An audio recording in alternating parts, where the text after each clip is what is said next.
예, 우리 함께 하나님 말씀 같이 보겠습니다. 로마서 3장 9절로 12절입니다. 로마서 3장 9절로 12절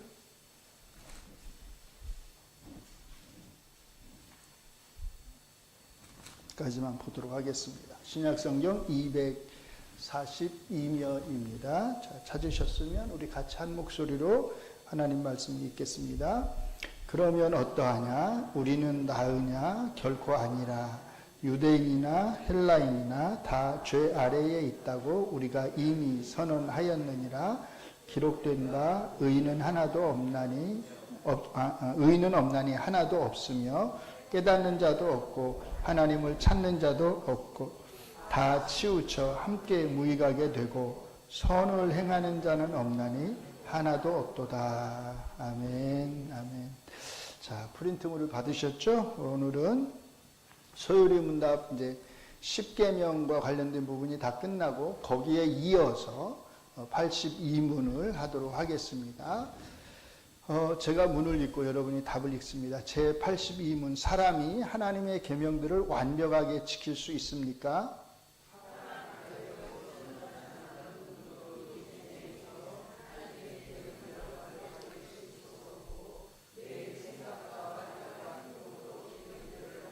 예.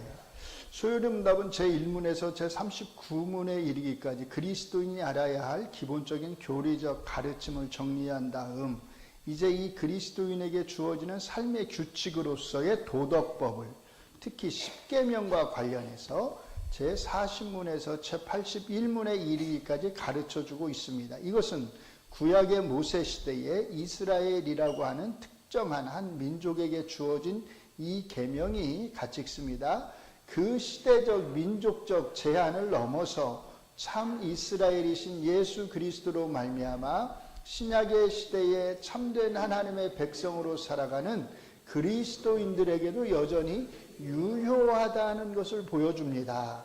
그러므로 십계명은 구약과 신약의 언약 백성 모두에게 주시는 하나님의 변함없는 규범으로 기능하는 것을 알 수 있습니다. 이걸 잘 기억하셔야 되는 게 왜냐하면 일부 기독교인들 중에서는 우리는 구약의 이 도덕법과 상관이 없다 이렇게 주장하는 사람들이 있거든요. 그런데 그렇지 않습니다. 여전히 우리에게 유효합니다. 제40문에서 제81문에 걸쳐 십계명이 요구하는 바와 금하는 바가 무엇인지를 구체적으로 설명한 후에 이제 제82문에서는 같이 읽습니다. 하나님이 언약 백성에게 주신 이 십계명을 그들이 완전하게 지킬 수 있는지의 문제를 다룹니다. 그래서 제82문은 얼핏 보면 그리스도인에게 너무도 뻔한 질문과 답을 하고 있는 것처럼 보일 수 있습니다. 누구도 제82문의 질문에 대해 네 라고 답할 수 없다는 것을 우리는 이미 알고 있기 때문입니다. 그러나 제82문은 우리에게 단순히 그러므로 누구나 죄인이다 라고 말하려는 게 아닙니다. 오히려 제82문은 이러한 율법의 요구 앞에서 타락한 인간의 상태, 그리스도의 필요성, 그리고 구원받은 성도들의 현재적 불완전성까지를 함축하고 있습니다. 이제 제82문이 우리에게 가르치고자 하는 바가 무엇인지를 문답의 내용을 통해서 살펴보도록 하겠습니다. 제82문에서 하나님의 계명들이라고 할 때 이것은 구체적으로 앞에서 다루었던 10계명을 가리킵니다.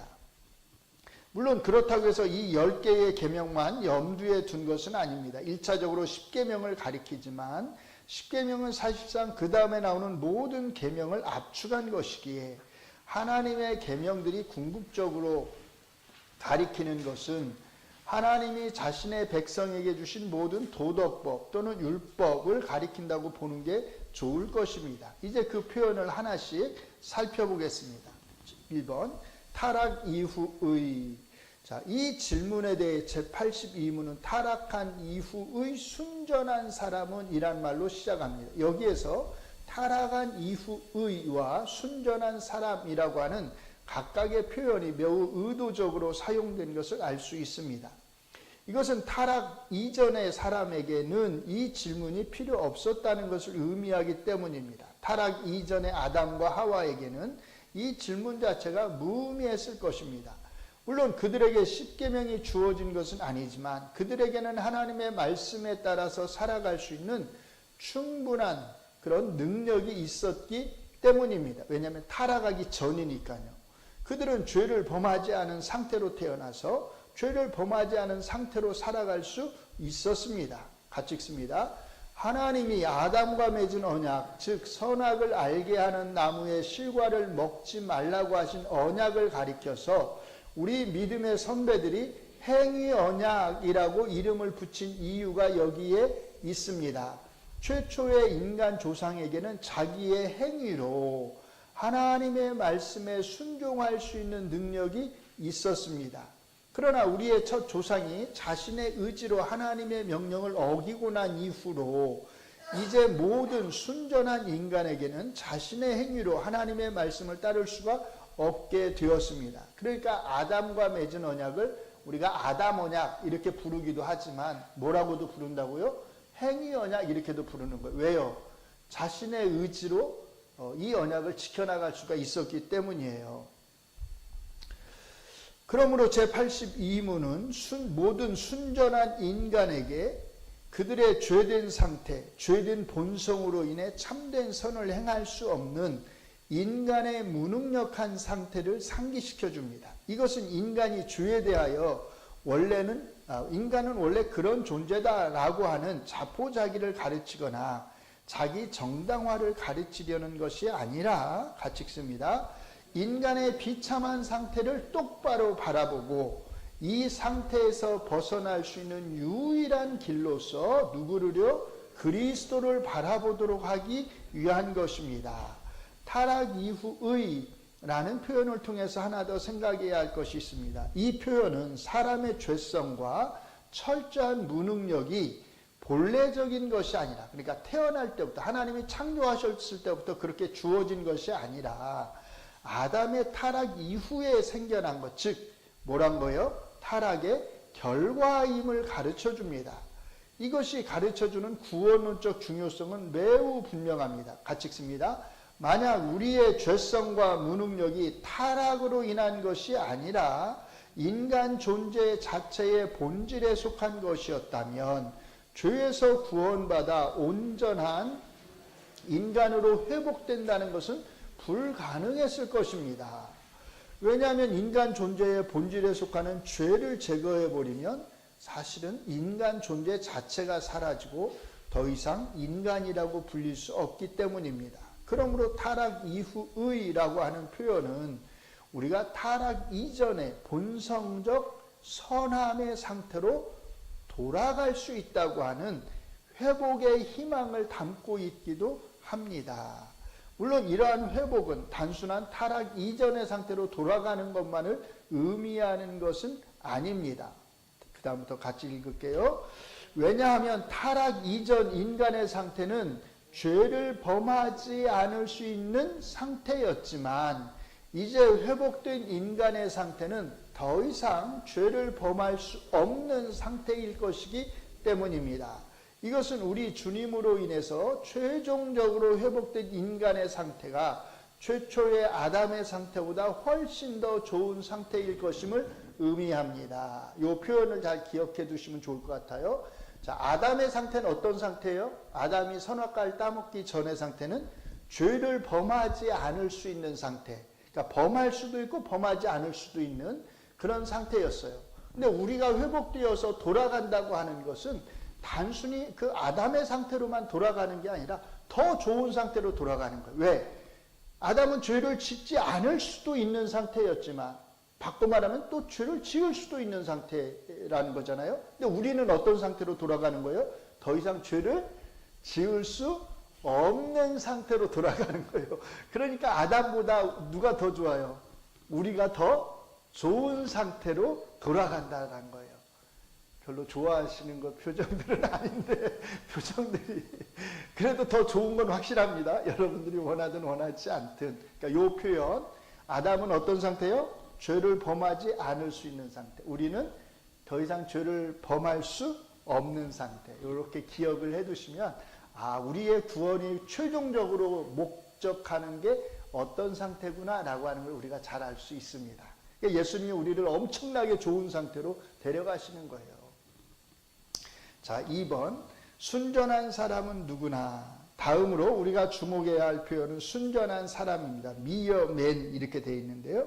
여기에서 순전한 사람이란 신성을 가지지 않고 오직 인간 본성만을 가진 사람을 가리킵니다. 이런 면에서 우리 주님은 순전한 사람이 아니셨습니다. 참된 인성을 가지셨긴 했지만 참된 신성까지도 가지셨기 때문입니다. 그래서 기원 후 451년에 있었던 칼케돈 공의회는 우리 주님에 대해서 다음과 같이 선언했습니다. 같이 읽습니다. 그분은 참 하나님이시며 동시에 이성적 영혼과 몸을 지니신 참 인간이십니다. 신성에 관해서는 성부와 동일 본질이시며 인성에 관해서는 죄를 제외하고는 모든 면에서 우리와 동일 본질이십니다. 여기에서 하나님의 아들로서의 예수님에 대해 다음 세 가지를 선언합니다. 첫째, 참 하나님이시며 참 인간이시다. 둘째, 신성에 관해서는 성부와 동일 본질이시며 인성에 관해서는 우리와 동일 본질이시다. 자, 이것은 첫 번째 것, 참 하나님이시며 참 인간이시다라고 하는 표현을 본질의 측면에서 풀어서 설명한 것입니다. 같은 의미란 거예요, 사실은. 자, 셋째, 이게 중요한데 뭐란 거예요? 인성에 관하여는 죄가 없으시다. 소요리 문답 제82문은 바로 이러한 칼게돈 공의회의 고백에 근거하여 단순한 인간이라는 표현을 써서 우리 주님의 죄 없으심을 함축하고 있습니다. 그러니까 주님을 제외시켰다는 거예요. 우리 주님의 죄 없으심은 구원론적으로도 매우 중요한 의미를 갖습니다. 왜냐하면 우리 주님이 율법을 완벽하게 지키심으로써 우리가 행하지 못한 완전한 순종을 보이심으로써 하나님을 만족시키셨기 때문입니다. 우리 주님의 이런 순종을 가리켜서 뭐라고 하냐면 능동적 순종이라고 부릅니다. 그리고 우리 주님이 우리의 모든 죄를 위하여 십자가에 못 박혀 죽으신 순종을 가리켜서 뭐라고요? 수동적 순종이라고 부릅니다. 그러니까 쉽게 생각하면 이렇게 생각하는데요. 예수님이 율법을 온전하게 다 지키셨죠. 이건 예수님이 직접적으로 행하신 일이니까 이건 무슨 순종? 능동적 순종 이렇게 말하는 거예요. 근데 십자가에 붙잡혀 죽으시는 것은 다른 사람들이 잡아서 죽인 거잖아요. 그러니까 수동적 순종 이렇게 말한다는 거예요. 우리 주님이 같이 읽습니다. 우리의 유일하시고 온전하신 구원자가 되시는 것은 이렇게 그분의 능동적 순종과 수동적 순종이 함께 있었기 때문입니다. 이게 중요한 거예요. 어느 하나만 있어서는 우리의 구원자가 되실 수 없었는데 예수님은 이 둘을 다 하셨다는 거예요. 만약 우리 주님이 우리를 대신하여 하나님이 명령하신 계명들을 완벽하게 지키지 못하셨다고 한다면 우리 주님의 십자가 죽으심은 그 효력을 상실했을 것입니다. 상실했다기보다 발휘하지 못했을 것입니다가 더 나을 것 같네요. 반면에 우리 주님이 우리를 대신하여 율법을 완벽하게 지키셨다 하더라도 우리의 죄를 위해서 십자가에서 대속적 죽으심을 당하지 않으셨다면 우리는 여전히 죄인으로 남아 있었을 것입니다. 그러므로 우리의 온전한 구원을 위해서는 같이 읽습니다. 우리 주님의 능동적 순종과 수동적 순종이 모두 필요했고 우리 주님은 이 둘을 모두 이루셨습니다. 아멘. 그렇기 때문에 우리가 주님의 순종에 대해 생각할 때 우리는 항상 이 둘을 함께 염두에 두어야 합니다. 우리 주님 외에 이 땅에 살았던 어떤 사람도 하나님의 계명을 완벽하게 지킨 사람은 없습니다. 이것은 하나님과 동행하는 삶을 살다가 하늘로 올려진 에녹도 마찬가지입니다.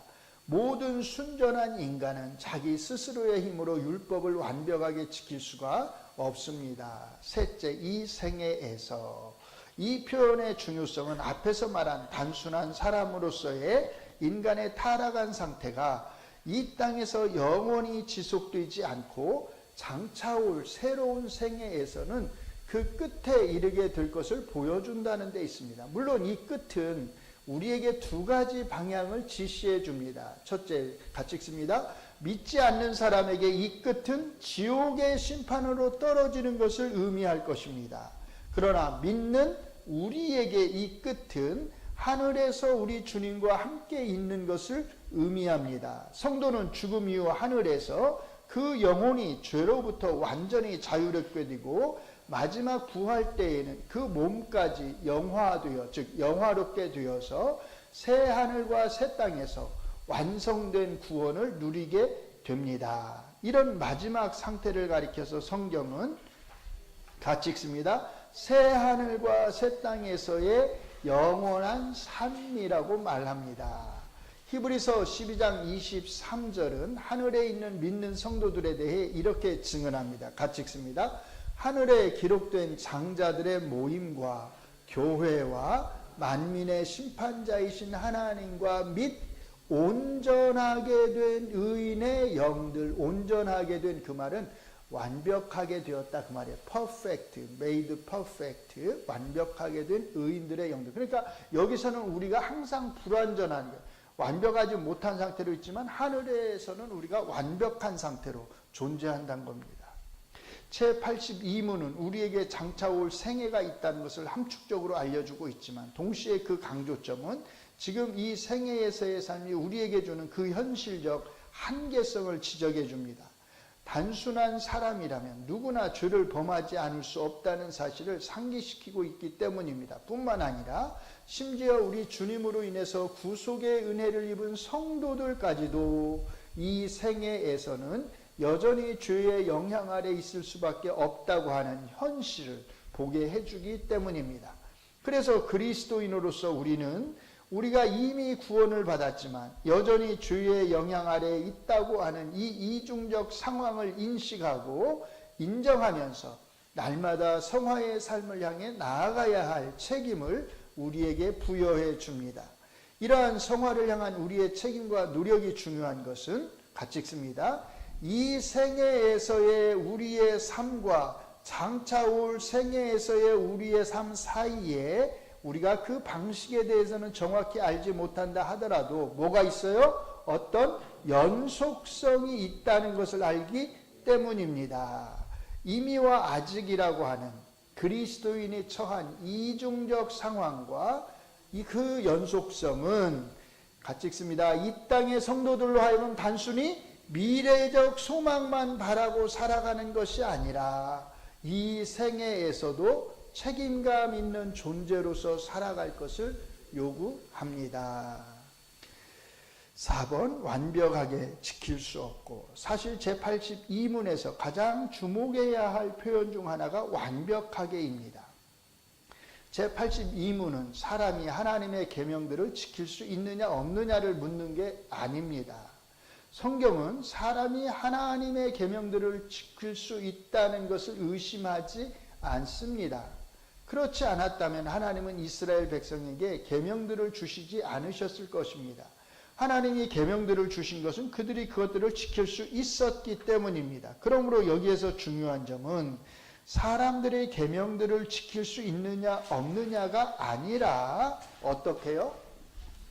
완벽하게 지킬 수 있느냐는 것이에요. 그러므로 소요리 문답은 우리가 하나님의 계명을 전혀 지킬 수 없다고 말하는 게 아닙니다. 그러나 동시에 완벽하게 지킬 수 있다고 말하는 것도 아님을 잊지 말아야 합니다. 이것은 하나님이 자기의 언약 백성에게 율법을 주신 목적을 가르쳐 주는 것이기도 합니다. 하나님이 율법을 주신 것은 율법을 완벽하게 지키는 것을 통해서 구원을 얻도록 하신 것이 아닙니다. 이게 목적이 아니에요. 근데 우리는 자꾸 이쪽으로 생각을 하죠. 가끔씩. 율법은 출애굽 사건 이후에 주어집니다. 이것은 율법의 용도가 같이 읽습니다. 구원을 위한 조건이 아니라 구원을 받은 언약 백성의 신실한 삶을 위한 것임을 보여줍니다. 계속요.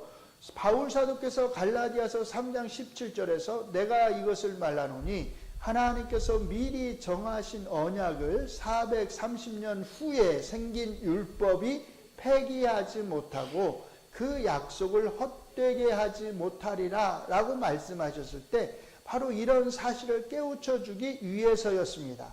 구원의 근거는 출애굽 이후에 주어진 율법에 있는 것이 아니라 출애굽 이전에 누가요? 하나님이 아브라함에게 약속하신 그 언약에 있다는 것입니다. 이와 같이 율법이 근본적으로 구원받은 언약 백성으로서의 신실한 삶을 요구하는 것이긴 하지만 동시에 이 율법은 그럼에도 불구하고 하나님의 백성이 항상 죄인으로서 하나님 앞에 은혜를 입어야 하는 존재로 서 있으며 하나님을 의지해야 하는 백성인 것을 깨닫게 하기 위한 것입니다.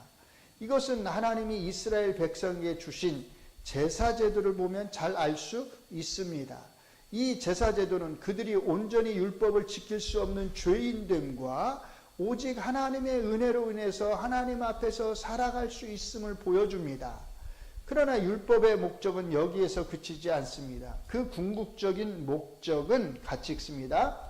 이런 제사제도를 통해서도 해결될 수 없는 죄의 문제를 인식하고 장차 오실 구원자에 대한 소망을 갖도록 하기 위한 것입니다. 다음의 말씀들은 율법의 이런 기능들을 잘 말해주고 있습니다. 같이 읽습니다. 그러므로 율법의 행위로 그의 앞에 의롭다 하심을 얻을 육체가 없나니 율법으로는 죄를 깨달음이니라.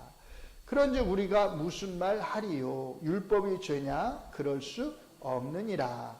율법으로 말미암지 않고는 내가 죄를 알지 못하였으니 곧 율법이 탐내지 말라 하지 아니하였더라면 내가 탐심을 알지 못하였으리라. 여기까지 이제 죄와 관련된 거고요. 그 다음 갈라디아서 같이 읽습니다.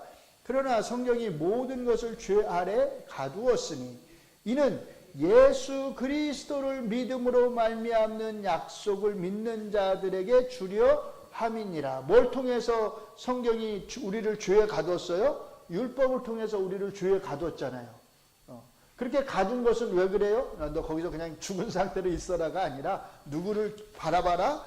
예수 그리스도를 바라보라는 거죠.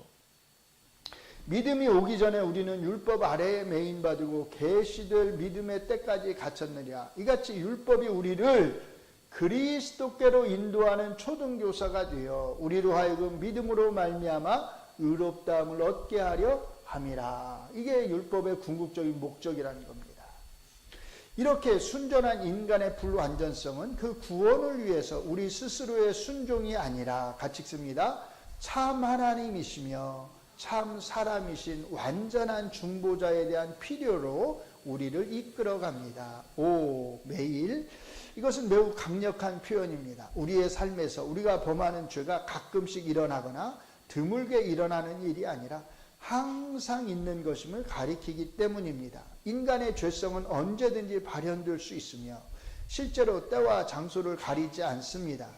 이러한 사실을 잘 알기에 성경은 이렇게 선언합니다. 같이 읽습니다. 선을 행하고 전혀 죄를 범하지 아니하는 의인은 세상에 없기 때문이로다. 왕상 8장 46절 범죄하지 않느냐는 사람이 없사오니. 요한일서 1장 8절 만일 우리가 죄가 없다고 말하면 스스로 속이고 또 진리가 우리 속에 있지 아니할 것이요. 특별히 이 마지막 말씀은 믿는 자들을 향한 요한 사도의 말씀이라는 데 큰 의미가 있습니다. 성도는 죄를 범하지 않는 사람이 아닙니다. 성도는 죄를 범하지 않는 삶을 추구하지만 자신의 한계를 인정하고 고백하면서 우리 주님의 구속적 은혜를 매일매일 의지하며 살아가는 사람입니다. 그래서 로마서 7장 24절 보면 바울 사도께서 이렇게 고백합니다. 세 번역으로 같이 한번 읽어볼까요? 나는 비참한 사람입니다. 누가 이 죽음의 몸에서 나를 건져주겠습니까? 우리 주 예수 그리스도를 통하여 나를 건져주신 하나님께 감사를 드립니다. 아멘. 육, 생각과 말과 행동으로. 이것은 우리가 세 가지 방식으로만 죄를 범한다고 말하는 게 아니라 우리가 살아가는 삶의 방식 전체가 사실은 죄와 관련되어 있다는 것을 표현합니다. 생각, 말, 행동은 인간의 대표적인 삶의 방식을 나타내는 것뿐입니다. 특별히 제일 앞에 생각이 있다는 것에 주목할 필요가 있습니다. 제10계명에서 우리가 다루었듯이 우리는 겉으로 드러나는 외적인 말과 행위를 통해서만 죄를 범하는 것이 아닙니다. 내면적 정신의 세계 속에서도 얼마든지 죄를 범할 수 있습니다. 생각은 바로 그것을 말해주고 있습니다. 마태복음 5장 28절에서 우리 주님이 하신 말씀, 나는 너희에게 이르노니 음욕을 품고 여자를 보는 자마다 마음에 이미 간음하였느니라 라는 말씀은 이것을 잘 보여줍니다. 말로 인한 죄의 중대성은 성경에서 가장 강조되는 것 중 하나입니다. 그래서 야고보서 3장 2절은 같이 읽습니다. 우리가 다 실수가 많으니 만일 말에 실수가 없는 자라면 곧 온전한 자니라 라고까지 말할 정도입니다. 이 말씀을 지나치게 문자적으로 이해할 필요는 없습니다. 우리가 말에 있어서 실수가 없다 하더라도 우리는 다른 방식으로 얼마든지 많은 죄를 범할 수 있기 때문입니다. 이런 것을 과장법이라고 하는데 말의 중요성을 강조하기 위해서 과장법을 사용한 것입니다. 그만큼 우리가 하는 말에 있어서 실수가 없기란 힘들다는 뜻입니다. 행동은 인간이 행하는 포괄적 행위를 가리키는 것으로서 정신 속에 있던 악한 생각이 겉으로 드러나는 모든 방식을 가리킵니다. 그러므로 제82문은 같이 읽습니다. 인간의 존재 방식 전체가 죄의 영향 아래 있다는 것을 가르쳐 줍니다. 이 모든 것을 통해서 소요리문답 제82문이 우리에게 말하고자 하는 핵심은 무엇일까요? 이것은 바꿔 말하면 이렇게 묻는 것과 같습니다. 소요리문답 제82문은 무엇을 준비하기 위한 문답인가요? 소요리문답 제85문은 이렇게 말합니다. 제가 문을 하고 여러분이 답을 하겠습니다. 하나님은 죄로 인해 우리가 받아야 하는 그의 진노와 저주를 피하도록 우리에게 무엇을 요구하십니까?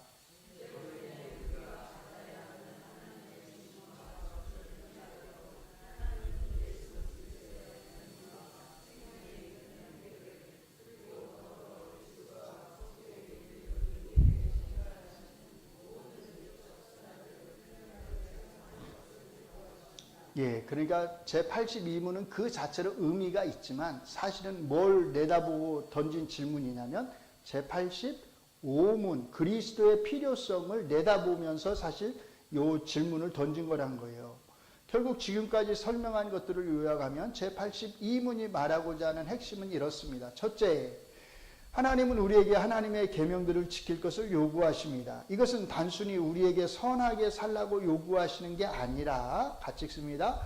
우리의 삶 전체가 하나님의 계명들을 중심으로 행해져야 한다는 뜻입니다. 둘째, 순전한 사람은 하나님의 계명들을 완벽하게 지킬 수 없습니다. 심지어 거듭난 성도도 여기에서 예외일 수 없습니다. 그러나 이것은 같이 읽습니다. 우리를 절망이나 자포자기가 아닌 하나님 앞에서의 겸손과 하나님의 은혜에 대한 철저한 의존을 요구합니다. 셋째, 그러므로 우리에게는 누가 필요해요? 그리스도가 필요합니다. 제82문은 바로 이 필요를 향하고 있습니다. 제85문은 이것을 예수님에 대한 믿음, 회개, 그리고 외적 수단들의 사용으로 구분해서 말하고 있습니다. 요약하자면 끝까지 같이 읽을게요. 소요리문답 제82문은 우리 자신에 대해서는 철저히 겸손할 것과 그리스도에 대해서는 철저히 그를 의지할 것을, 그리고 우리에게 주신 하나님의 계명들에 대해서는 더욱더 신실하게 그것들을 지켜나가야 할 것을 요구합니다. 우리는 우리의 노력이 아닌 성령님의 도우심으로 이 일을 해나갈 수 있도록 항상 기도해야 합니다. 아멘, 아멘. 예, 기도하겠습니다. 우리의 죄인됨을 언제나 하나님 앞에서, 말씀 앞에서 고백합니다. 우리 주 예수 그리스도의 십자가의 구속의 은혜로 인하여서 우리의 모든 죄가 다 사함 받았음을 우리가 고백하지만 또 여전히 우리 안에는 죄된 본성이 남아있는 것을 우리가 고백합니다. 그렇기 때문에 더욱더 우리는 우리 주님을 의지해야 하고 또 더 겸손해야 하고 오직 성령님의 도우심만을 구하면서 살아갈 수밖에 없는 존재인 것을 고백합니다.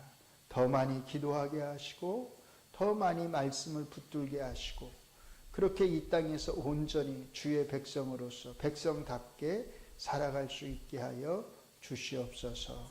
비록 부족하지만 정말로 부족하지만 우리의 이런 모든 삶을 통해서 우리 하나님 앞에 온전한 영광을 올려드릴 수 있게 하여 주시옵소서. 예수님 이름으로 기도합니다. 아멘.